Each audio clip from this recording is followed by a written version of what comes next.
아투 TV 시청자 여러분, 안녕하십니까? 구필현입니다. 오늘은 다음 주 월요일로 예정된 다음 주 월요일, 즉 3월 2일입니다. 3월 2일로 예정된 캐나다 잠수함 초계 잠수함 프로젝트 최종 보고서 마감일입니다. 따라서 오늘 주제는 캐나다 잠수함 프로젝트, 즉 CPSP로 알려져 있죠. CPSP, 즉 Canadian Patrol Submarine Project입니다. 캐나다 해군에서 쓰일 캐나다 초계 잠수함 프로젝트인데, 우리 시청자 여러분들도 잘 아시겠지만 이 캐나다 정부는 이 CPSP 사업으로 작년 8월에 이미 여러 업체들로부터 그 어플라이 프로포즈를 받아서 딱 두 군데, 두 나라, 즉 한국의 장보고 잠수함 한화 오션에 출품한 장보고 잠수함과 독일의 티센크루프 CD212형 딱 두 나라를 뽑았습니다. 그리고 나머지 그 막강한 세계적인 잠수함 회사인 막강한 프랑스의 나발 그룹의 잠수함과 일본의 잠수함, 스페인, 그다음에 스웨덴 잠수함들을 모조리 낙마시키고 오직 한국과 독일의 잠수함 딱 두 군데를 선정한 것입니다.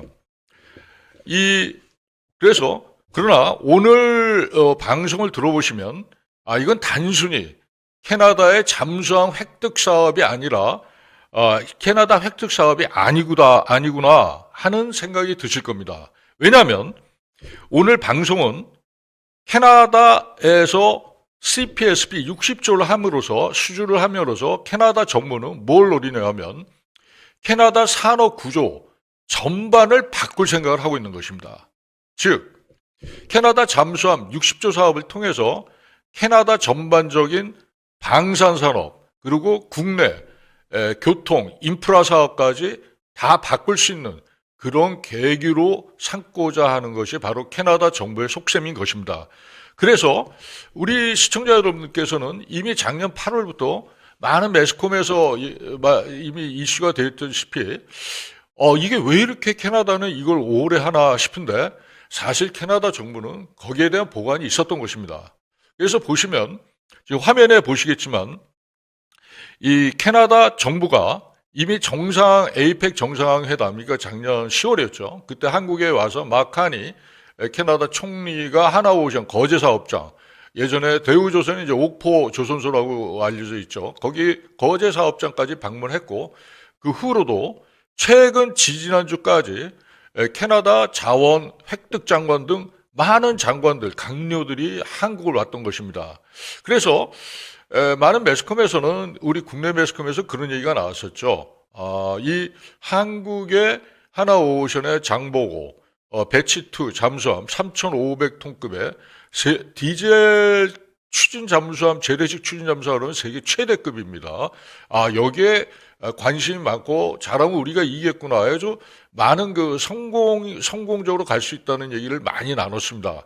저 또한 마찬가지고요. 작년에 11월에 독일 측에서 캐나다에 폭스바겐 자동차 진출을 비롯해서 많은 국가, 그러니까 많은 그 디펜스 버짓, 유로 펀드라든가, 그다음에 캐나다의 EU 시장, 유로피안 유니언, 유럽 연합 시장에 진입 등 많은 오퍼를 해서 이게 쉽지 않겠구나 하고 저도 방송을 그때 내보냈었어요. 작년 11월, 12월 유튜브 생방을 할 때, 우리가 독일한테 쉽지 않다. 이게 어렵다. 이렇게 방송을 내보냈다가 1월부터 우리 정부가 아주 총체적으로 국가 패키지 사업을 전반적으로 다시 재점검했어요. 그래서 이 현대 자동차를 비롯해서 캐나다 정부가 원하는 국가 패키지를 완전히 들고 다시 제안을 했던 것입니다.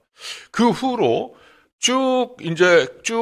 벌써 이제 2월 25일이 됐는데 이 한 달 반 이상 많은 캐나다 강요들이 또 다시 한국의 한화의 거제 사업소를 방문했고 또 HD 현대중공업의 울산 사업소를 방문했던 것입니다. 그래서 다시 균형추가 독일에서 지금 한국으로 살짝 넘어온 상황입니다. 지금 제가 이제 취재원은 우리 말씀드리기가 쉽지 않은 거 아시죠? 우리 시청자 여러분들. 근데 제가 지지난주, 지난주 그리고 사실은 어저께까지 우리 업체 측 뭐 두 군데 중에 하나겠죠. HD 현중 아니면 하나오션인데 같이 또 만나서 많은 대화를 했습니다. 그래서 솔직한 실무자들끼리 이제 대화를 들어봤어요. 들어봤는데 야, 지금 상황이 어떠냐.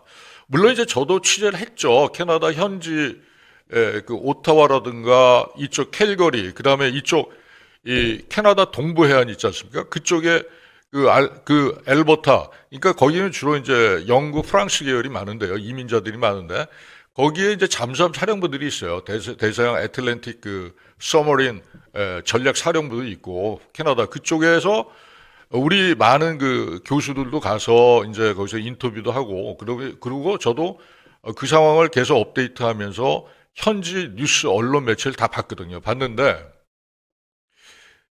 이 확실히 작년 11월, 12월에 독일에 기울었던 현지 언론들도 확실히 우리 쪽에 유리하다는 얘기는 없어요. 아직 유리하다는 얘기는 없는데 확실히 우리한테 관심이 많은 건 사실입니다. 관심이 많고 이 한국이 예를 들어서 한국이 현대 자동차가 올 수도 있겠다. 이런 얘기를 합니다. 그러니까 근데 독일 쪽은 좀 차원이 다른 얘기가 뭐냐면 독일의 이제 국민차는 폭스바겐 아닙니까? 세계 지금 거의 도요타 다음에 폭스바겐 우리 현대차 그룹인데 지금은 현대차 그룹이 세계 2위입니다. 글로벌 프로덕션 생산량으로 하면요. 800만 대가 넘으니까 폭스바겐이 작년 재작년에 중국 사업에서 엄청나게 깨져가지고 지금 현대차 그룹에 밀립니다. 생산이. 근데 폭스바겐이 디젤 게이트니 뭐니 좀 많이 지금 밀려서 사세가 많이 밀려 있어요. 그래서 캐나다에 걔네가 신규 공장은 어렵겠다고 이미 저도 이제 말씀을 드렸고 기사에도 내보냈지만 폭스바겐은 그래도 좀 나은 게 이 캐나다에 이미 생산 공장이 있어요. 그러니까 내연기관차죠. 가솔린 하고 이제 디젤인데 캐나다 정부 자체가 두 가지 사항이 있어요. 첫 번째는 뭐냐면 미국과 달리 가솔린, 디젤의 내연기관보다는 캐나다 정부 자체가 유럽하고 비슷하게 이 친환경 파워트레인, 그러니까 전기차나 아니면 적어도 하이브리드 이상 또는 플러그인 하이브리드 이상의 아주 친환경 그 차, 요즘은 이제 모빌리티라고 합니다. 그런 거를 원해요. 근데 이 폭스바겐은 이 하이브리드나 전기차 라인이 되게 약합니다. 우리 현대 기아차보다 굉장히 약합니다. 그런 점이 좀 우리 현대 기아차가 상당히 거기 우위가 있고 요번에 CPSP 사업에서 캐나다 정부가 원하는 60조 잠수함 사업을 통해서 가져가려고 하는 캐나다 정부가 획득하려고 하는 여러 가지 사회 간접 자본이랄지 사회 인프라스트럭처 이런 거를 베네피트를 받으려고 하는 겁니다. 물론 제가 캐나다 정부라 그래도 당연히 그걸 원하겠죠. 60조면 뭐 엄청나게 큰 돈 아닙니까? 우리나라 올해 작년 아닙니다. 올해 우리나라 총 국방 예산이 67조거든요. 그 한 해 총 들어가는 국방비에 해당하는 돈을 캐나다가 잠수함 12척의 예산을 붓는 것입니다. 그 계약이 다음 주 월요일 3월 2일 하나오션이 최종 보고서를 내고 제출합니다. 캐나다 정부에. 그 다음에 독일도 티센크루프 머린 시스템 TKMS가 독일 정부와 함께 다음 주 월요일까지 최종 보고서를 이제 내게 됩니다. 그래서 제가 이제 그동안 어제까지 이제 그 현장 취재 결과 그러면 1차로 이제 그 보고서를 갖고 캐나다 정부가 걔네도 이제 캐나다 정부도 산업계 그다음에 각 그 사회 부분 그다음에 걔네 그 간접 부분 이런 것들을 모두 총괄해서 검토를 하게 됩니다. 해서 저희가 알고 있기는 작년 말까지도 올 하반기 한 9월 정도 된다고 제가 작년 유튜브에도 그렇게 생방송 때도 말씀을 드렸지만 최근에 보니까 상당히 앞당겨질 거라고 합니다. 지금 우리 업체에서 그 업체 관계자가 고위 관계자가 그렇게 인터뷰가 얘기를 했고 그래서 정확히 언제 그거는 캐나다 정부 몫입니다. 그래서 그것까지 모르는데 일단 작년 내년 그러니까 올해 하반기 9월 이거보다 훨씬 당겨진다는 얘기예요. 훨씬 당겨진다. 그래서 그게 지금 6월 정도로 추산하고 있는데 심지어 5월도 가능하지 않느냐 이런 얘기를 해요. 물론 그렇습니다. 우리가 계약을 해보면 저도 실제로 국제 계약을 굉장히 많이 한 사람인데요. 제 자신이 1차 우선 협상자 계약을 합니다. 근데 그 계약이 끝까지 갈 확률이 사실상 50%가 훨씬 넘어요, 사실. 그러나 이 방산의 경우는 그걸 갖고 이 원청, 그러니까 이 계약을 제시한 그 프로포절 측에서 그걸 갖고 또 바게닝이라고 하죠. 바게닝. 그거 갖고 협상을 해서 1차 우선 협상 대상자에서 떨어진 측에 세컨드 러너의 또 다른 제의를 합니다. 그래서 서로 경쟁을 계속 붙여서 극적으로 이제 올려가죠. 그러나 1차 우선 협상자가 뽑혔는데 캐나다 정부에서 2차 대상자한테 야, 1차에서 이렇게 오퍼가 왔는데 과연 니네가 이걸 매치시킬 수 있느냐? 근데 2차 대상자가 만약에 어렵다. 그러면 1차 대상자로 끝나는 겁니다. 그러면 파이널 컨트랙트 최종 결정이 뭐 굉장히 빨라지겠죠. 그거는 진짜 뭐 9월 이전에 완전히 선정이 될 수가 있다는 얘기입니다. 다시 말씀드리면 저희가 취재한 결과로 보면 3월 2일 다음 주 월요일에 최종 보고서를 제출하고요. 우리 하나오션하고 독일의 티센크루프 머린 시스템 TKMS에서 제출을 캐나다 정부에 하고 난 다음에 만약에 1차 우선 대상자 선정이 6월 이전에 되면 우리 한국 측이 굉장히 유리하다는 그런 해석이 나오고 있습니다. 그거는 현지에서도 그런 얘기가 나와요. 지금 화면에 지금 보여지고 있는데 이 티센크루프 같은 경우 지금 212CD형이 지금 2,500톤급이고 그 다음에 우리 하나오션의 장보고2 장보고 3 배치 2 최신형 함입니다. 3,500톤급 이상의 수중 발사 탄도탄 미사일 SLBM Submarine Launched Ballistic Missile 잠수함 발사 미사일은 티센크루프는 그 성능이 없어요. 그 기능이 없어요. 근데 장보고는 있거든요. 지금 이 상황에서 만약에 우리 장보고가 만약에 올해 1차 우선 대상자로 선정이 되지 않습니까?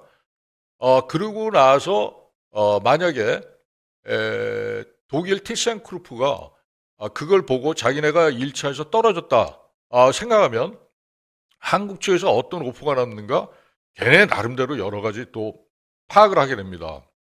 캐나다는 특히 캐나다 해군은 2차 대전 이후로 독일 해군하고 대서양에서 소비에트 시절에 냉전 시절부터 해가지고 미 해군과 함께 대서양상에서 엄청나게 합동 작전을 같이 했어요. 보면은 독일의 킬 그러니까 하데베 예전에 하데베죠. 유보트 만든 하데베가 지금 티센크루프가 인수를 했지 않습니까? 근데 이 캐나다 해군이 그쪽 가서 정비를 받을 정도예요. 왜냐하면 캐나다 해군이 요번에 교체하게 되는 캐나다 해군 잠수함이 영국제인데 영제하고 독일제하고 왔다 갔다 합니다. 영국하고 독일 킬하고 굉장히 가깝거든요. 굉장히 가깝고 그래서 이제 2차 대전 때 킬 그 유보트가 얼마나 미국에서 영국으로 한 수송선단을 괴롭혔습니까? 그 폭격도 엄청나는데 살아남았는데 어쨌든 간에 이 캐나다는 독일하고 굉장히 군사적으로 그 해군들끼리 막역하기 때문에 만약에 우리 하나오션의 장보고 3 배치 2 잠수함이 1차 우선 협상자로 선정이 되면은 자기네가 독일 측은 자기네가 왜 떨어졌는지 그 사항을 상세하게 파악합니다. 걔네가. 저는 그게 충분히 가능하다고 보고 그 다음에 바로 6, 7월에 독일의 국가 패키지로 아마 우리 한국 그다음에 하나오션이 함께한 국가 패키지에 버금가는 것을 역제안을 할 수도 있어요. 그 카운터 프로포즐이라고 하지 않습니까? 역제안을 할 수도 있는데 만약에 6월, 7월까지 역 프로포즈를 안 하면 제가 생각에는 8, 9월에 그대로 확정될 가능성도 저는 있다고 봅니다. 제 생각에는 일단은 그렇습니다. 지금 뭐 화면에 나오고 있지만 우리 하나오션이 갖고 있는 장보고 3가 사실상은 우리 그 제품상으로는 그 하드웨어상으로는 이 TKMS의 212 CD형보다 훨씬 뛰어난 거예요. 성능상으로는. 그러나 이 크기 때문에 소음에는 역시 이제 피탄 효과라 그러지 않습니까? 수중으로 갈 때 선체 자체가 엄청 크기 때문에 소음, 노이즈가 증가하게 됩니다. 그러나 우리 잠수함은 리튬이온 배터리가 최신형 배터리가 또 탑 디젤 엔진하고 같이 컴바인드 하이브리드 파워트레인을 갖고 있거든요. 그래서 작전 시에는 소음을 극도로 줄일 수 있는 또 방안이 있어요. 또 아마 캐나다 쪽은 아마 더 그 성능을 개량한 것이 들어가지 않을까 그렇게 지금 생각을 하는데 그 이유는 뭐냐면 캐나다 해군 측에서 그다음에 독일 측에서는 그렇게 얘기를 합니다. 우리 한국 측의 장보고 3는 일단은 작전 환경이 태평양이다. 태평양은 사실 대서양의 몇 배 큰 사이즈 아닙니까? 그리고 심해로 들어가면 그 소음 자체가 그 소노브이라고 공중이라든가 인공위성 탐지가 거의 어려워요. 일단 물수중으로 들어가면 이 태평양 자체가 수심도 깊고 그다음에 특히 이제 대서양에는 수중 레이더가 굉장히 촘촘합니다. 냉전 기간 네이토 미국을 비롯한 네이토 동맹과 유럽 동맹과 미국, 캐나다, 유럽 동맹이 설치해 놓은 해저 케이블, 그 다음에 소비에트 유니언, 예전에 구소련 시절에 소련과 동맹, 그 소련의 동구 유럽 쪽에 설치해 놓은 그 수중 레이더가 굉장히 촘촘합니다. 그래서 그 대서양 상에서는 사실 소음이 굉장히 중요하거든요. 소음, 저소음이. 그걸 MVH라고 하는데, Noise, Vibration and Harshness라고 그러죠. 노이즈, 소음, 바이브레이션, 진동, 그다음에 하시니스, 떨림. 이 세 가지가 굉장히 극도로 민감한 지역이 바로 대서양의 작전구역입니다. 그래서 사실은 뭐 지나간 얘기지만 작년 이제 그 폴란드에서 잠수함 오르카 계획에서도 스웨덴의 A26 형태 26 타입 A26이 선정된 이유 중에 하나가 잠수함 자체 되게 적어요. 2,000톤급 미만이고 한 7, 800톤 이 정도 될 겁니다. 그 다음에 극도로 소음을 줄여줘요. 줄여가지고 물론 이제 그것도 아셔야 될 게 제가 듣기로는 그래요. 지금 그 스웨덴의 A26이 아직 시제품만 있지 완성된 형태가 아니에요. 그래서 일설에는 그게 그 공고가 폴란드에서 다시 나올 수도 있다는 얘기도 들립니다. 근데 이거는 지금 일단은 그만 얘기하는 게 나을 것 같아요. 왜냐하면 그게 다시 어떻게 변경될지 모르고 일단은 결정이 됐으니까 우리 이제 이쪽으로 캐나다 CPSP로 너무 집중을 해서 계속 말씀을 드리자면 그래서 일단 설계상으로 보면 우리 장보고가 폴란드에서 그 우리가 그 승리하지 못했던 거는 일단 소음 문제가 컸었어요. 소음 문제가 컸어가지고 그러겠는데 지금 상황에서 충분히 그 대서양에서도 작전할 수 있는 상황으로 우리가 설계가 변경이 가능합니다. 리튬이온 배터리의 용량을 훨씬 키우면 되는 거거든요. 그래서 이런 것들을 총합을 할 때 한국의 상황이 상당히 그래도 긍정적이지 않는가. 제가 듣기로는 지금 정부 쪽에서도 작년까지는 45대 뭐 한 55로 독일 쪽이 유리했고 저도 그렇게 판단을 했었어요. 그래서 방송도 그렇게 내보냈었고 그러나 지금은 우리 정부도 상당히 조심스럽게 우리가 50% 넘지 않느냐 하는 그런 이야기들을 지금 여러 가지 얘기를 제가 용산 쪽에서 좀 많이 듣고 있습니다. 그래서 그런 것들을 우리 시청자 여러분들께 말씀드릴 수 있을 것 같고요. 이거는 그냥 카더라 통신이 아닙니다. 정부 측 사이드고 그다음에 우리 서플라이어 사이드입니다. 우리 그 업체 제가 딱 부러지게 말씀 못 드리는 걸 우리 시청자 여러분들께 좀 양해를 구하고요. 그러나 취재를 통해서 말씀드린다 하는 것 취지에서 지금 이렇게 말씀을 드리고 있고요. 따라서 우리 그리고 캐나다가 보시면 아시겠지만 캐나다가 이 대서양 구간하고 태평양하고 미국하고 작전 환경이 똑같아요. 이 나라가. 그러나 캐나다는 미국과 달리 자원하고 그다음에 군사력이 굉장히 소국 아닙니까? 우리보다 훨씬 작은 나라예요. 그걸로 보면 영토만 우리보다 엄청나게 컸지. 그러다 보니까 이 구조적 문제가 있어요. 캐나다도 그리고 해군이 중심입니다. 육군하고 공군보다는 해군이 중심인 나라거든요. 그래서 해군 쪽을 분명히 강화할 건 틀림없고 그래서 사실은 요번에 CPSP 캐나다 초계 잠수함 60조짜리가 되면은 사실 지난번에도 말씀드렸지만 60조 자체가 이게 한 해가 아니라 이제 10년에 걸쳐서 나눠서 이제 계약을 하게 되는 거거든요. 그러니까 매년 뭐 평균하면 6조입니다. 6조면은 사실 어떻게 보면 우리 지금 150조 방산 수출액에서 그렇게 큰 사이즈라고 볼 수는 없죠, 솔직히. 그러나 이거를 만만히 볼 수 없는 게 캐나다 일단 CPSP 60조가 된다 하면은 그 후속 사업이 어마어마합니다. 왜냐하면 캐나다가 트럼프 행정부 앞으로도 트럼프가 아닌 공화당의 트럼프가 아닌 민주당의 다른 대통령이 될 수도 있어요. 그러나 구조적으로 미국, 캐나다, 미국 관계가 예전처럼 복원되기는 어렵다고 봅니다. 그래서 캐나다가 요번에 구조적으로 캐나다 CPSP 60조짜리 캐나다 초계 잠수함 사업을 통해서 자기네 방산 인프라를 확충하려고 하는 거예요. 말씀드리자면 잠수함은 수중 무기 체계 아닙니까? 근데 수상 무기 체계까지 지금 생각을 하고 있는 거예요. 다 교체해야 됩니다. 캐나다가 이제 영국 식민지였기 때문에 물론 이제 프랑스도 일부 있지만 저쪽 동부 쪽은 이제 또 프랑스 쪽이었지만 불어도 많이 사용하고 있고요.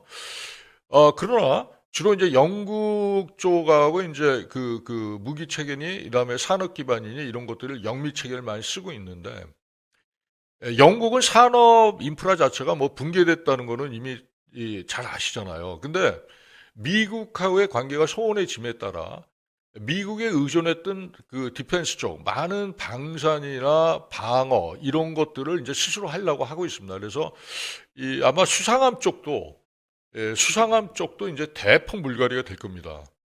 그래서 캐나다가 요구하는 게 그거예요. 요번에 해저 잠수함 사업을 통해서 걔네 이른바 이제 캐나다 해양 방산이죠. 캐나다 해양 방산에 MRO, 건조, 뭐 정비, 창정비까지 건조부터 그러니까 컨스트럭션 배를 짓는 것부터 이제 정비, 창정비까지 수리, 정비까지 리페어까지 지금 다 그거를 원하는 것 같습니다. 그걸 원하는 거예요. 그걸 다 캐나다가 요번에 하면서 그래서 그동안의 취재를 종합해 보면 우리 그 하나오션 그다음에 HD 현중 HD 뭐 현대중공업은 수상함 건조로는 뭐 거의 세계 최고 수준입니다. 지금 미국의 트럼프 대통령도 미국의 웬만한 뭐 구축함, 알레이 버크급 구축함부터 해가지고 그런 것들 MRO를 지금 뭐 한국에 맡기려고 하는 그 정도입니다 지금. 그래서 왜냐하면 미국의 조선업 자체가 인프라가 거의 붕괴됐어요. 지금 동부 필라델피아 하나오션이 작년에 인수한 그 필리 조선소 있지 않습니까? 그것도 한번 보세요. 진짜 형편없습니다. 한화가 지금 그거 인수하고 좀 굉장히 개인적으로 우려했거든요.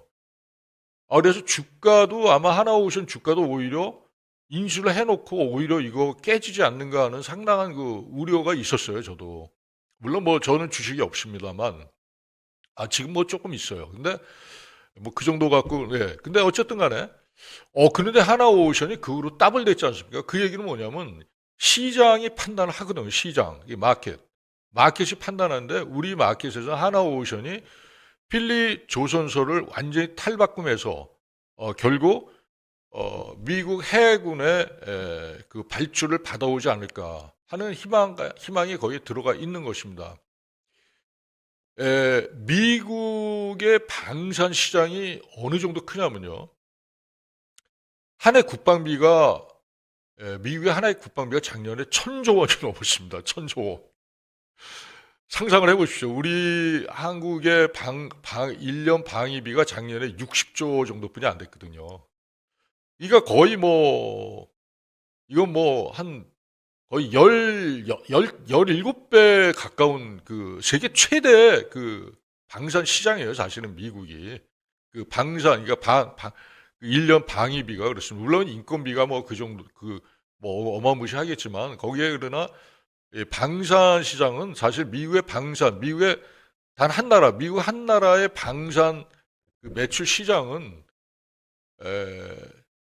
아마 탑 2부터 탑 10까지 다 합쳐도 미국 한 나라의 방산 시장을 따라가지 못할 겁니다. 그만큼 큰 예산 규모를 갖고 있는데 미국이요.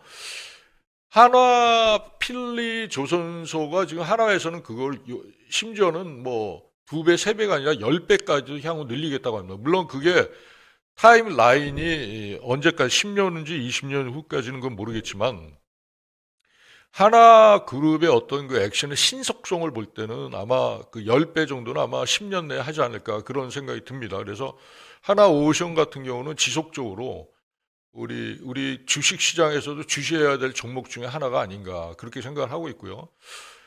특히 이제 그 말씀을 드리고자 하는 거는 제가 지지난 시간에도 그런 말씀을 드렸지만 틈틈이 주식에 관해서도 이제 제가 정보를 공유하겠다 이렇게 말씀을 드렸지 않습니까? 그래서 나름대로 제가 비록 뭐 현대차 그룹에서는 주식으로 이제 IR 담당해가지고 이제 실장도 하고 임원 생활을 했지만 사실상 계속 공부를 해야 되거든요. 이 부분 우리 시청자 여러분하고 저나 똑같습니다. 그런 면에서는 똑같은데 이제 제가 좀 더 관심을 갖고 시청자 여러분께 이제 보고를 드리고자 하기 때문에 제가 좀 더 공부를 하고 있는 편이거든요, 현재. 근데 하나 오션 같은 경우는 한화 그룹에 속하지 않습니까? 걔네를 보면 삼형제라 그래요. 하나는 하나 오션이 있지만 하나 에어로스페이스가 있고 그다음에 하나 시스템이 있습니다.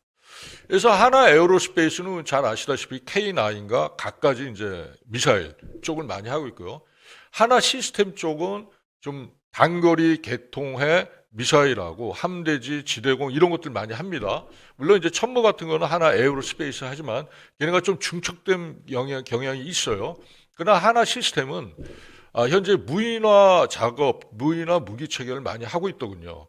그러니까 무인화가 이제 유무인 복합 체계를 말씀드리지 않습니까? 그래서 멈티라고 이제 군사용어로는 간단하게 멈티라고 얘기를 합니다. 그래서 Man and Unmanned Team이라 그래가지고 유무인 복합 체계를 하나 시스템에서 하고 특히 요번에 이제 고무적이었던 거는 제가 지난번 한번 전시회 때 가가지고 하나 시스템 하고 얘기를 많이 했는데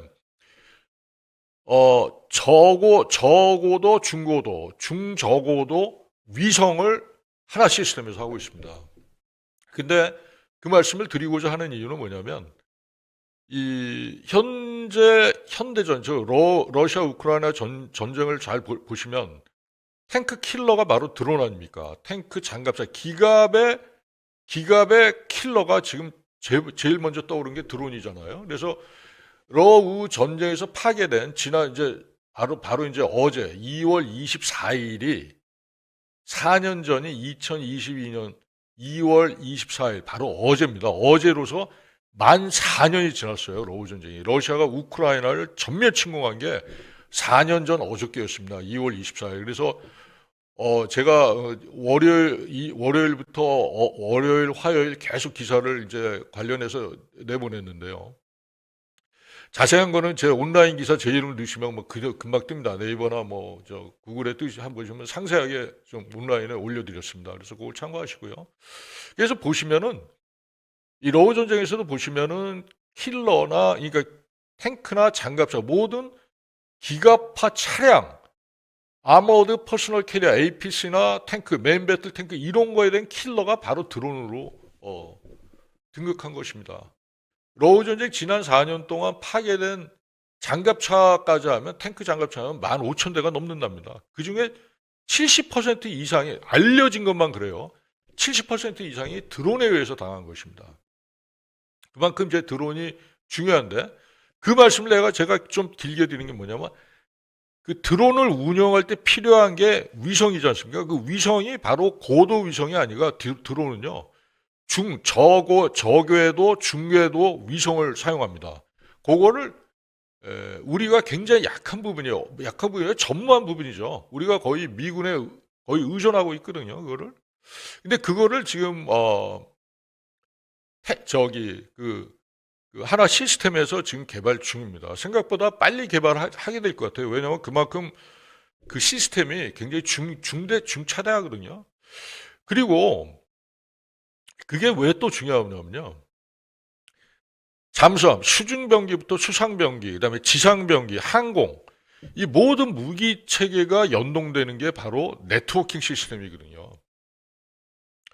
현대전의 가장 큰 특징이라고 하면 제1순위가 뭐냐면 네트워킹입니다. 네트워킹. 이 네트워킹을 잘하지 않습니까? 네트워킹이 좋으면 심지어 구식 무기도 그게 현대화가 될 수가 있어요. 그 말씀이 이제 무슨 말씀을 드릴 수 있냐면 이겁니다.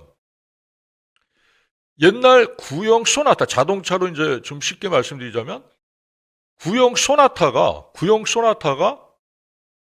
최신형 소나타가 될 수가 있어요. 그러니까 구형 소나타 플랫폼에 최신 내비게이션 시스템, 그러니까 차량 조절 장치, ADAS 시스템 이런 것들을 붙지 않습니까? 그다음에 자율주행 붙이면은 그 시스템이 되는 것입니다. 그걸 물론 이제 개조비용이 더 들겠죠. 그런 경우에는. 그래서 지금 그러나 그런 1, 2천만 원짜리 소비재형 그런 모빌리티, 자동차 모빌리티를 말씀드리고자 하는 게 아니고 구형 무기 체계 자체도 이러한 멀티 시스템을 붙이면 네트워킹화를 시키지 않습니까? 그러면 훌륭한 배틀필드, 전장에서의 전력화가 순식간에 이루어질 수가 있는 것입니다. 그래서 이 위성, 새틀라이트 시스템, 특히 저궤도, 중궤도, 이 위성 시스템이 그만큼 중요해요. 우리 전작권 문제까지도 이제 연결되는데, 그러면 너무 오늘 시간이 제한된 관계로 그렇게까지 말씀드릴 수는 없고, 어쨌든 간에 한화 오션의 지금 장보고 3 배치 2 잠수함에 대한 얘기를 좀 길게 말씀을 드리는 겁니다. 그래서 하나그룹의 그 삼형제는 아마 당분간 가는데 변수가 있어요. 잘 보십시오. 요번에 다음 주 월요일에 이제 최종 CPSP, 커네디언 패트롤 서머린 프로젝트 60조짜리 이게 최종 보고서가 이제 제출이 되지 않습니까? 그리고 나면 캐나다 현지에서 이제 그 보고서, 그 다음에 독일의 티센크루프 머린 시스템, TKMS 잠수함, 타입 212 CD형 그 최종 보고서도 이제 국가 패키지로 독일 정부에서 제출하게 됩니다. 다음 주 월요일에요. 그러면 현지 언론에서 그런 것들이 슬슬 새어나오기 시작합니다. 한국의 국가 패키지에 우리 캐나다 CPSP에서 이런 국가 패키지를 제안했다더라. 독일 정부와 독일의 TKMS 그룹에서 커네디언 패트롤 CPSP 사업을 위해서 이런 국가 패키지를 제안했더라. 이런 것들이 새어나오기 시작합니다. 그러면 저는 하여간 다음 주 월요일 한국 시간에 다음 주 화요일이죠. 화요일부터 매일매일 저는 외신을 체크합니다. 그러니까 독일 쪽하고 캐나다 쪽을 중심으로 볼 겁니다. 그 다음에 거기 네이버 뉴스라든가 미국의 네이버 뉴스는 그걸 거의 총합해서 나오거든요. 그게 제가 많이 보는 건데, 그 다음에 미국의 제인스 디펜스 위클리라고 걔네도 세계적인 방산 레포트 연구기관인데 걔네도 위클리처럼 매주 나옵니다. 그 레포트가 분명히 계속 나옵니다. 그거를 계속 제가 기사를 체크해서 지면은 한계가 제한이 있기 때문에 못 올린다 하더라도 약속 못 드리지만 지면은 오면 좋은데 근데 지면은 여러 가지 국내 정치적인 이슈도 많고 그래서 제한이 있습니다. 그러나 온라인에 뭐 구글이나 네이버나 또는 아시아투데이 제일 좋은 건 아시아투데이 홈페이지를 개설하신 게 가장 좋은데요. 거기서 제 이름 석자 넣으시면 그 기사가 계속 나올 겁니다. 그걸 보시면서 이 캐나다 CPSP 사업에서 하나오션이 지금 레포트가 어떻게 되고 독일과의 경쟁에서 우리가 지금 어떻게 돼가고 있더라. 그거 업데이트를 보실 수 있도록 제가 계속 업데이트 해드리겠습니다. 그 업데이트가 중요한 건 뭐냐면 이겁니다.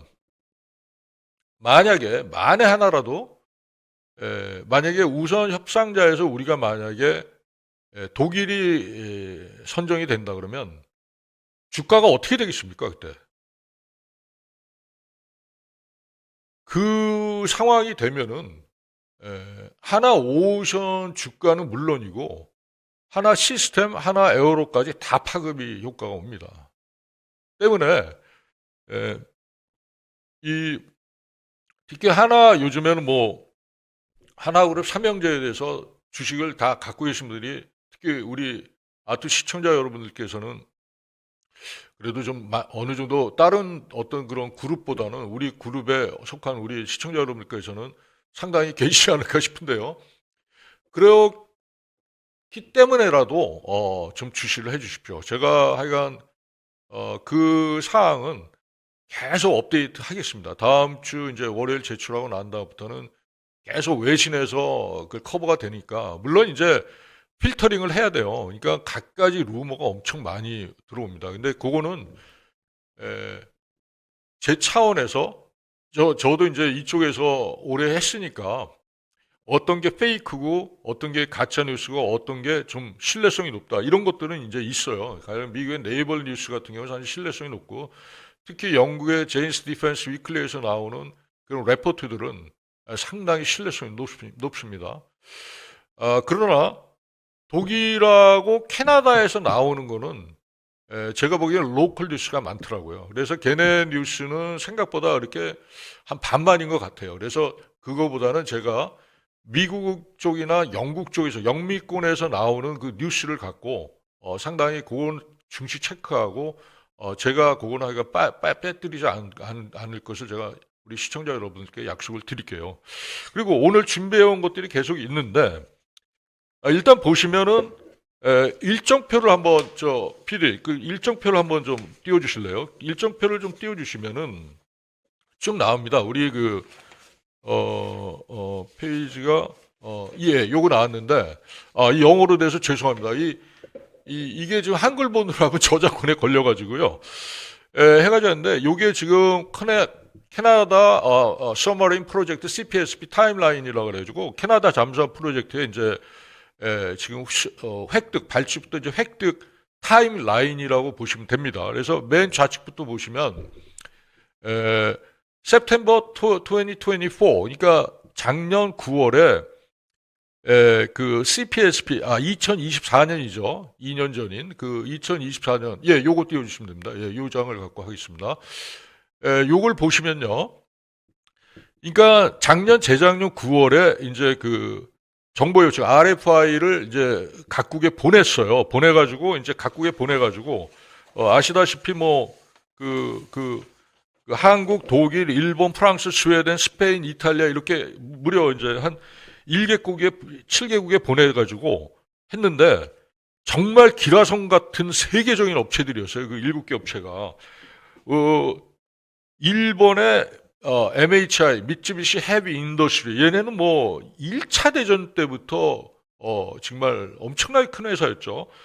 그다음에 미쯔비시하고 카와사키 헤비 그러니까 카와사키 중공업화 2차 대전 미 해군의 일본 해군의 중추적인 회사들입니다. 이게 전범 회사들인데 이 회사들의 잠수함을 요청을 했는데 이 잠수함들이 솔직히 굉장히 소음도 적고 굉장히 그 하이브리드로 굉장히 진일보한 잠수함들이거든요.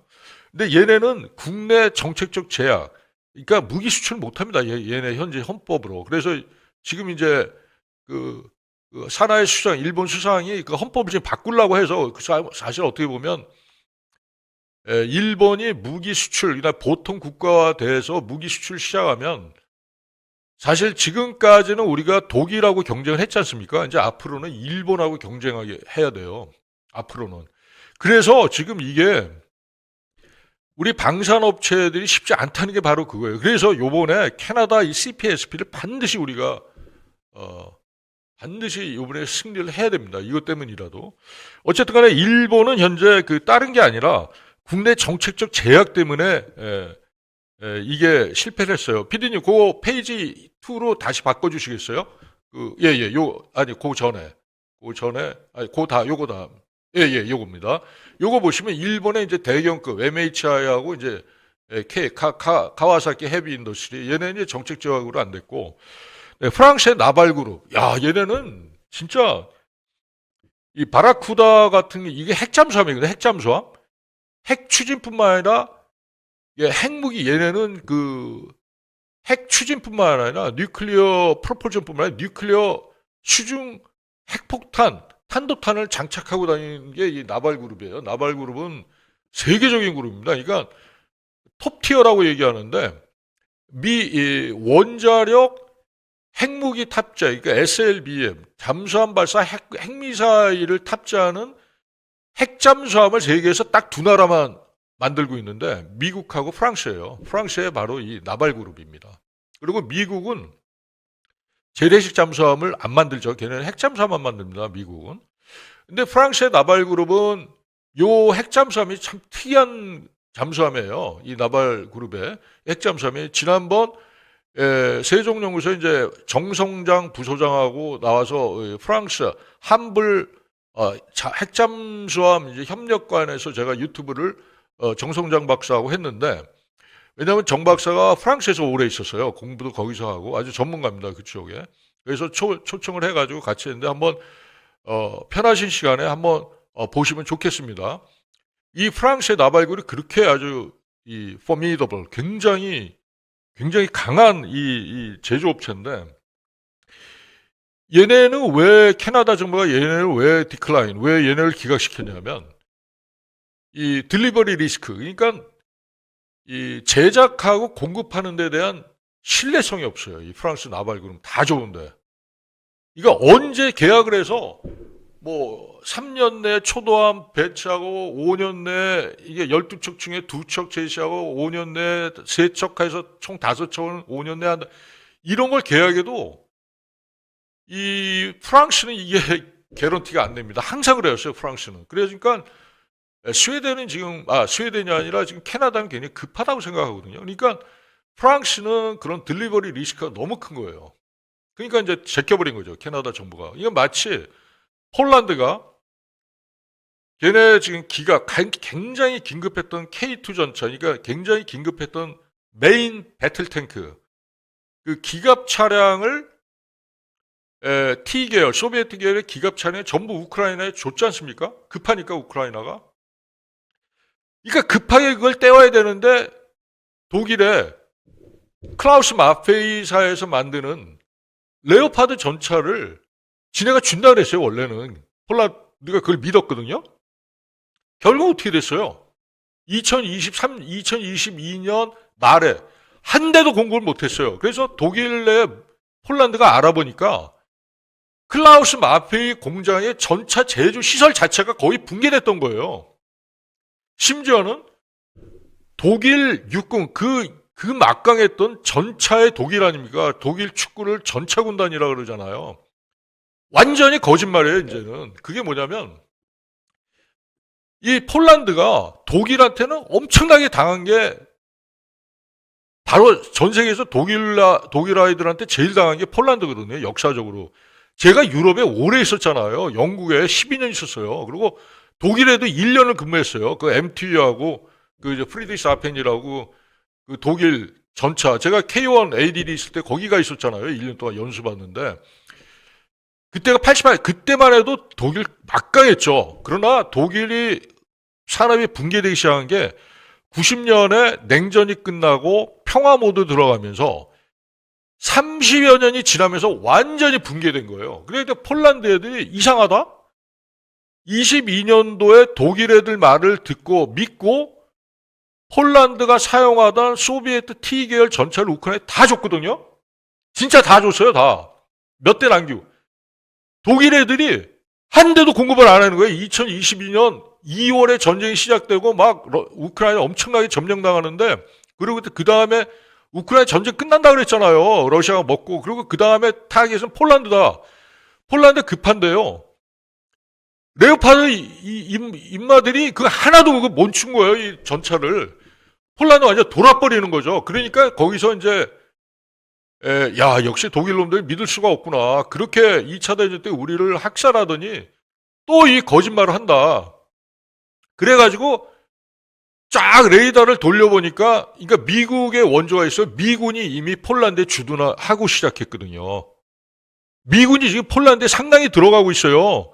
그때는 연대급이었는데 지금 더 아마 들어가 있을 겁니다. 왜냐하면 미국에서 독일하고 영국에 독일 주둔, 영국 주둔 미군이 많거든요. 그 미군들을 트럼프가 돼서 다 빼거나 폴란드로 옮긴다 그랬습니다. 그래서 미군이 들어오니까 미국의 미군 장비, 군사 장비하고 호환되는 게 독일 장비가 아닙니다. 바로 영국 장비도 아니에요. 영국도 파운드와 걔네도 우리 같은 CGS 단위가 아니라 MKS 단위를 써요. 독일은 또 NKS, 미국같이 우리와 같이 NKS 단위를 쓰는데 포탄도 같은 155mm 약간 틀립니다. 그 형이 저는 잘 알죠. 왜냐면 거기 있었으니까. 그래서 폴란드가 고민을 한 거예요. 아, 이러면 근데 미국은 또 공급할 능력이 안 됐잖아요. 그때 155mm 포탄도 미국 거를 재고를 줬다가 안 되니까 우리 풍산 거를 미국이 사서 미국 재고로 넣고 미국이 재고로 갖고 있는 걸 우크라이나에 넘긴 거거든요. 그게 사실이 그렇습니다. 그래가지고 제일 비슷한 게 우리 거잖아요. 제가 ADD 있을 때 미국 스펙을 그대로, 그 스펙이 뭐냐면 밀 스펙이에요. 미국 그 방사 무기 체계의 스펙, 그러니까 설계 사양이 우리는 그대로 미국 걸 씁니다. 왜냐하면 미국 거하고 같이 호환이 돼야 되거든요. 왜냐하면 우리하고 미국하고 동맹 아니에요. 한미 동맹. 그래서 무기 체계도 같이 쓰잖아요. 그래서 그걸 IFF 장치라 그래요. Identification Friend or Foe. Friend, 친구냐, Foe, 적이냐. Identification, 식별하는 거예요. 그래서 IFF라고 그러거든요. 피하 식별 장치가 우리하고 미국은 바로 호환이 됩니다. 인터오퍼러빌리티 바로 호환이 돼요. 군사적으로. 독일하고 영국 거는요. 시스템 채널하고 레이더 이거 다 바꿔야 돼요. 그런 상황이거든요. 그러니까 폴란드는 한국에 물어본 거죠. 네 우리 공급해 줄 수 있어. 그런데 그때 현대 로템은 상황이 굉장히 적자였어요. 엄청난 적자였어요. 로템이 철차가 주요였고 그 전에 이제 컨테이너 이제 옛날 현대 전공이니까 창원에. 아, 그런데 그 제안을 듣고 현대차 그룹이 어떤 데입니까? 추진의 현대 아닙니까? 추진의 현대. 무조건 하는 거예요, 현대는. 그래서 어떻게 하면 할 수 있다. 공급해 주겠다. 그래서 당시에 어떻게 했냐면 폴란드가 K2 전차에 우리가 쓰던 거, 그러니까 부산에 창 정비 공장이 있거든요. 그것부터 넘겨달라는 거예요. 우리 급하다, 없다. 폴란드는 정부에서 그랬어요. 그 두다 대통령이 안제이 두다 대통령, 당시 대통령이 그것부터 달라는 거예요. 그냥 무조건 우리가 대충 굴러가고 솔스만 있으면 달라는 거예요. 그래서 그 창 정비 있는 것부터 그냥 넘겨주기 시작한 겁니다. 그게. 그래가지고 990대 계약을 했고, 작년 8월에, 25년 8월에 폴란드 안제이 두다에서 또 다른 이제 대통령이 됐어요. 43세의 젊은 그 폴란드 대통령이 됐거든요. 어제 기사로 제가 내보냈는데, 이 폴란드 그 새로운 대통령이 43살짜리 그 대통령이 되고 제일 먼저 한 일이 뭔지 아세요? 현대 로템의 2차 계약, 180대분의 2차 계약을 자기가 된 그 다음 주에 해버렸어요. 승인을 해버렸어요. 쫙. 대단하죠. 독일제는 이제 안 쓰겠다는 얘기예요. 그러니까 요번에 폴란드에 새로 작년 8월에 취임한 그 젊은 대통령 그 양반은 그래서 그분은 미국하고 가겠다는 걸 공공연히 얘기를 했고 그렇게 실천하고 있는 겁니다, 지금. 예, 예, 여기 나옵니다. 예, 이제 어제 이제 러시아의 무자비한 침공 4년차 이제 오늘로서 5년차에 들어갑니다. 5년차 D+1이 되는데 폴란드 대통령 핵 프로젝트 지지 여기 나오는데 좀 내려주시면 이제 사진도 나옵니다. 그 폴란드 대통령 이제 취임 사진이 나오는데요. 이렇게 쭉 내려보시면 이제 취임 사진도 나오는데 이 친구 대단합니다. 이 친구가 해가지고 우리한테는 이제 참 계속 폴란드는 미국하고 가면서 한국의 K방산하고 계속 갈 겁니다. 그래서 폴란드는 요것도 개짜가 계속 오늘 어저께 오후에 이제 온라인 기사를 올렸는데 계속 폴란드 이쪽도 계속 가야 됩니다. 왜냐하면 우리 K방산에 폴란드가 너무너무 중요해요. K방산 최대 수출국이 폴란드거든요. 그래서 현대 로템은 지금 그 이용배 사장이 재침을 해서 정말 저도 이제 좋다고 생각하는데 왜냐면 이용배 사장이 한 게 바르샤바 근처에 폴란드 국영 그 무기 사업소가 있어요. 거기서 우리 현대 로템하고 같이 합작해서 공장을 지금 세우고 있습니다. 이미 공장이 어느 정도 다 됐고요. 거기서 K2PL이라고 해야죠. K2PL 폴란드의 PL이지 않습니까? 그거를 이제 현지에서 생산을 하게 됩니다. 그러나 이제 주요 파워팩 엔진이나 미션이나 그 다음에 화포 120mm 55 구경장 현대 위하에서 공급을 하게 되죠. 이런 거는 상당 기간 그 CKD 수출이라고 그러는데요. 우리나라 현지에서 제작을 해서 부품 모듈로 해가지고 폴란드에 공급을 하게 될 겁니다. 그러면 이제 폴란드는 그것까지 이제 국산화를 요구를 할 거고 그거는 용인을 해줘야 됩니다. 그건 이제 절충 교역상 오프세트 트레이딩이라고 그러거든요. 그래서 폴란드에서 그거 생산하라 우리가 이제 단계적으로 주는 거예요. 그러면 이제 우리 시청자 여러분들, 야, 구피려, 너 임마 무슨 소리 하는 거야? 그걸 다 주면 우리는 어떻게 해? 그게 아니에요. 우리가 주면서 이제 우리는 시간을 주면서 걔네한테 주거든요. 그러니까 프로덕션 라인을 이관을 해줘요. 그럼 우리는 뭘 합니까? K3에 들어가요. K3 들어가고, 그리고 우리 K2 우리 군에서 사용하는 거 업그레이드를 이 K2 PL이 우리 군에서 현재 사용하는 것보다 방어 효과가 훨씬 튼튼하고 대신 중량이 높고 중량이 훨씬 많이 가고 방어력도 굉장히 커서 중량이 굉장히 올라갔어요. 근데 우리나라는 무조건 그게 좋은 게 아니에요. K2PL이 좋은 게 아니에요. 왜냐하면 폴란드는 지형이 평탄합니다. 그래서 얘네는 크루징이 좋기 때문에 한번 가속이부터 쫙 나가요. 우리나라 지형이 뭡니까? 한반도 자체가 특히 전방 쪽은 다 마운티너스예요. 그래서 토크가 중요하거든요. 팡 튀고 가는 게. 크루징이 안 돼요. 그래서 중량대 마력이 굉장히 중요하거든요. 중량대 말이 너무 빠릅니까? PD가 좀 슬로우하게 하려는데 어쨌든 중량대 마력이 굉장히 중요하기 때문에 중량대 마력이 중요하기 때문에 톤수가 너무 올라가면 안 돼요. 그리고 우리는 중간 요격지대가 많고 보병이 같이 갈 수가 있고 우리 작전 개념이 그렇습니다. 그리고 우리는 지형 정찰이 잘 돼 있어요. 그리고 북한 아이들은 전부 다 고정 진지기 때문에 우리 레이더망이 이미 기존에 다 잡혀 있습니다. 그래서 우리가 그렇게 K2PL형처럼 막 60톤이 넘을 필요는 없다고 저는 보고 있거든요.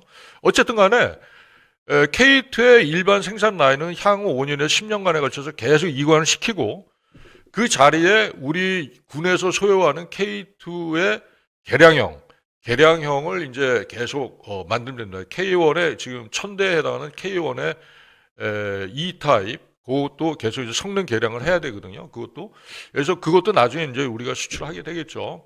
그래서 그 다음에 우리가 이제 K3 130mm 대구경포로 또 전환을 하게 됩니다. 지금 이제 뭐 로템하고 취재도 했는데 지금 계속 지금 R&D 연구 개발 중에 있습니다. 그래서 어쨌든 말씀드리고자 하는 거는 오늘 이제 잠수함 얘기 나왔다가 폴란드까지 가게 됐는데요. 마찬가지입니다. 그래서 폴란드에 일단 저희가 지상무기 체계 나가면서 공장도 짓고 유럽, 네이토, 북대서양 조약기구, 네이토에 우리의 거기에 스태핑 스톤, 그러니까 우리 교두보가 됩니다. 상륙 작전을 하려면 상륙에 어디 적지역에 상륙을 하려면 교두보가 확보가 돼야 되지 않습니까? 노르만디 상륙작전처럼.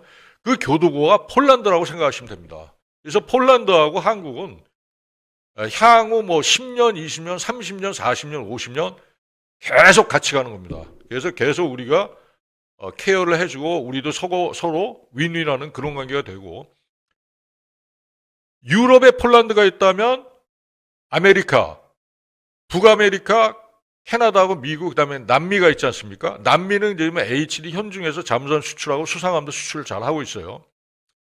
하나 오션이 요번에 캐나다 60조짜리 들어가지 않습니까? 그럼 북미도 우리가 가져올 수 있는 거예요.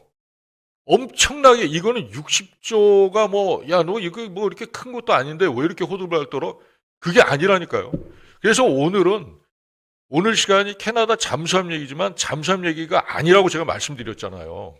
그래서 이 60조 다음 주 화요일 이제 마감을 하는, 하는 최종 사업 보고서를 하고 5월이나 6월에 우선 협상자가 되기를 우리 모든 우리 아트TV 시청자 여러분들께 하고 기원을 합니다. 기원을 하고, 그 사이에 지금 다음 주 월요일부터 이제 미국이나 영국이나 캐나다, 물론 이제 독일 현지 뉴스도 있죠. 계속 업데이트해서 계속 제가 보고 드릴 겁니다. 우리 시청자 여러분들께. 그래서 수시로 보고 드리고요.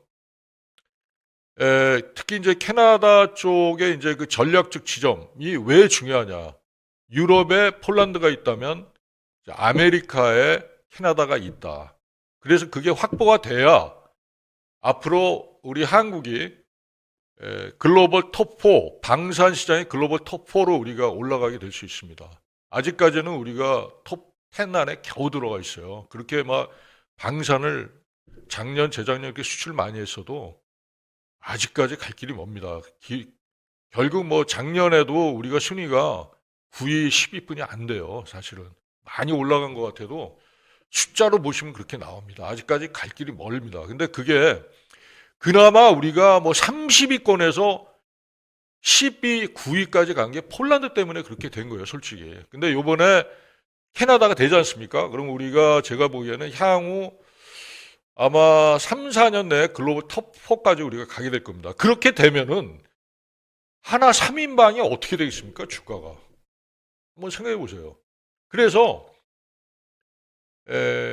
요번에 올해 상반기에 결정되는 우선 협상자 대상의 하나오션의 캐나다 CPSP 60조 사업이 된 게 그 돈은 비록 큰 돈은 아니지만 그게 되는 게 그만큼 임팩트가 큰 겁니다. 그리고 만약에 그게 되면은 하나그룹, 하나 삼형제의 그 주가 자체가 리레이팅 되면서 시가총액 자체가 그냥 더블이 될 거예요. 얘네는 더블이 될 겁니다. 그리고 그 수혜가 스핀오프라 그러거든요. 조선 기자재뿐만 아니라 지상무기, K 지상무기 체계, K 항공까지 다 파급이 되는 거예요.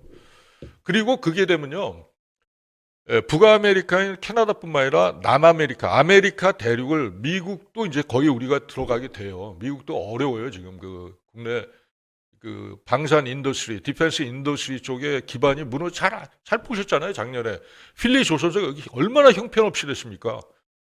필라델피아 제가 몇 번 가봤는데 말을 못해요. 필라델피아는 그만큼 마약 중독자도 많고 그 조선 기자재 뭐 협력업체 다 도산했어요. 걔네가 지금 하나가 가면서 10배를 키우겠다고 하는데 그 10배 키워봐야 우리 거제 사업장이나 저기 울산조선소에 그 10배 키워봐 거기 근접도 못할 정도로 피폐화돼 있어요. 미국은 지금 인프라가. 그래서 캐나다를 요번에 먹어야 미국도 먹고 우리가 남아메리카지 먹고 그러면 글로벌 톱4가 되는 거예요. 우리가. 그 다음에는 어떻게 됩니까? 동남아, 필리핀 지금 잘하고 있죠. 우리 방산이. 필리핀, 태국, 인도네시아 뭐 다 먹는 거예요, 우리가. 우리뿐이 갈 나라가 없어요. 일본은 어려워요, 걔네도. 그래서 제가 말씀드리는 게, 요번 캐나다 CPSP 60조 사업에는 우리 현대차 오늘 얘기를 많이 준비를 했지만, 현대차에 지금 지난주 얘기를 해보니까, 캐나다 상무장관도 자동차가 꼭 들어오면 좋겠다는 얘기를 하고 갔대요. 제가 직접 들었어요. 같이 있었던 사람한테. 근데 현대차 아시지 않습니까? 캐나다 브루봉 공장에서 92년도 철수했잖아요. 그 캐나다에 들어가기는 제가 보기엔 솔직히 어려워요. 저도 그쪽 뭐 임원생을 했지만, 근데 독일은 폭스바겐이 거기서 생산을 하고 있어요, 내연기관을. 그러나 캐나다가 원하는 건 그런 게 아니에요. 청정 에너지, 최첨단 파워트레인, 그러니까 전기차나 수소차 같은 걸 원하거든요. 현대는 수소차 인프라가 제가 보기엔 전 세계 1위입니다. 기술이 전 세계 1위예요, 현대가. 물론 도요다도 수소차가 마이라라는 프로젝트가 있죠. 실제 차도 생산하고 하지만 도요다는 그렇게 큰 관심이 없어요. 근데 현대차는 지금 그 수소 인프라 사업에 상당히 그동안 10여 년간 투자를 해왔고, 그래서 정의선 회장이 직접 날아가서 비밀리에 날아가고 공항에서 그 포착이 됐죠, 카메라에. 그 제가 기사에 한번 찾아보시면 나옵니다. 상세하게 제가 기사화를 했는데요. 보시면은 정의선 회장도 분명히 국가에 도움이 되고자 엄청나게 노력을 하고 있는 분입니다. 어떻게든 간에 도움이 될 겁니다, 현대가 이번에 CPSP에. 따라서 저는 개인적으로는 어느 정도 지금 화면에 우리 PD가 올려주고 있는데요. 정의선 회장의 대한 기대가 크다는 얘기입니다. 정의선 회장의 기대가 크다는 게 아니라 우리 정부에서 정의선 회장에 대한 기대가 크다. 현대가 좀 투자를 해주길 원한다는 얘기죠. 저게 이제 바이라인 여기에 이제 어떻게 보면 제목을 길게 쓸 수 없기 때문에 저렇게 추가해서 쓰는데, 저렇게 해서 정의선 회장이 분명히 쭉 한번 내려보시면, 저 화면을 내려보시면 이제 여기 이제 인프라 어떻게 현대 전략이 글로벌 전략이에요. 수소 인프라 글로벌 전략이고요. 쭉 내려보시면 PD님 좀 조금만 더 더 내리면은 요것도 이제 캐나다에 대한 전반적인 상황을 이미 파악을 했고요. 그 다음에 좀 더 내리면 어떤 차가 갈 수 있냐면 바로 이겁니다. 바로 이거. 캐나다가 우리나라의 영토에 한 20배, 30배 될 거예요. 근데 걔네는 동부서부터 서부에 엄청나게 긴 도로 트럭 라인이 있어요. 딜리버리 라인. 저런 트럭이었는데 저게 수소에 딱 적합하거든요. 근데 수소는 뭐가 필요합니까? 충전소가 있어야 되잖아요. 전기차처럼. 근데 전기차는 태양열 배터리처럼 중간중간에 전선 없이도 그렇게 거기 할 수 있지만 수소는 라인이 있어야 되거든요. 그거를 현대차가 해줄 수가 있는 거예요. 왜냐하면 현대 제철이 있지 않습니까? 강관하고 그걸 다 인프라를 현대차 그러면 다 해줄 수가 있어요. 그래서 제가 보기에는 요번에 CPSP 사업은 결론적으로 그래요. 잠수함 하드웨어는 이미 이제 그거는 끝났어요. 거기 티센크룹의 타입 212 CD형하고 우리 장보고 3 배치 2는 둘 다 진짜 막상막하, 거의 제품에 대해서는 거의 진짜 세계 최고 수준이고요. 그러나 제가 보기에는 최종 선정은 저는 이거라고 생각합니다. 캐나다가 원하는 게 바로 저거거든요. 왜냐하면 독일도 잠수함이나 해군 쪽에서는 인프라를 해줄 수가 있어요. 우리가 해줄 수 있는 것만큼 독일도 오퍼가 될 거예요. 오히려 더 좋을 수가 있어요. 왜냐하면 독일은 캐나다와 같은 나토, 북대서양 조약기구 연방 멤버국이잖아요. 그다음에 주요 캐나다의 작전국은 대서양에서 지난 50여 년간 같이 작전을 해서 잘 아는 놈들이에요, 서로 간에. 그래서 오히려 우리가 좀 불리할 수가 있어요. 물론 하드웨어는 우리가 좋지만, 잠수함 자체는 좋지만, 그러나 그 어떤 소프트웨어적인 운영 노하우라든가 이건 독일을 못 따라갑니다. 그건 확실해요. 왜냐하면 제가 경험을 했기 때문에 알아요. 그래서 우리가 독일에 대해서 확실한 승기를 잡을 수 있는 거는 그런 면에서는 제가 보기엔 그런 잠수함이라든가 군 전력에 대해서만 딱 따지면 저희가 45대 55를 집니다. 그러나 캐나다가 진정 원하는 건 뭐냐면 향후 미국과 손을 떼고 독립을 하고 나토 연방하고 한국이라는 나라하고 같이 하고 싶은 거예요. 그러면은 뭐가 필요하냐? 우리가 캐나다에서 독일을 확실하게 누를 수 있는 거는 독일의 이점을 누를 수 있는 우리의 이점은 뭐냐면 바로 저런 모빌리티. 캐나다 엄청나게 큰 횡단성, 그 횡단에 그 보급 트럭을 가장 싼 게 저게 트럭이거든요. 항공이 갑니까? 배로 갑니까? 아니잖아요. 트럭이거든요. 북미는 미국이나 캐나다는 트럭이에요. 트럭의 나라예요. 트럭. 엄청나게 큰 트럭이 나요. 한 20톤 컨테이너를 싣고 갑니다. 쟤는 매번 가요. 미국 고속도로 가면 다 트럭이에요. 엄청나게 긴 트럭이 열차같이 가요. 열차같이. 그래서 저 트럭을 캐나다는 근데 굉장히 청정한 나라거든요. 제가 지금 한 두세 번 계속 말씀드려서 죄송합니다만 강조해서 이제 결론 시간이 다 돼서 한 번 더 말씀드리는 거예요. 그래서 여기에 우리가 승산이 있다. 그러니까 결국은 현대차 그룹의 모빌리티, 수소 모빌리티를 활용한 인프라스트럭처 구축의 제한 사항이 요번 캐나다 정부의 결정 사항으로 작용할 것이다. 라고 말씀드리면서 결론을 드리며 오늘 시간을 종료할까 합니다. 우리 시청자분께 다시 한번 애청해 주셔서 감사드리고 다음 주에 같은 시간에 같은 장소에서 다시 뵙도록 하겠습니다. 대단히 감사합니다.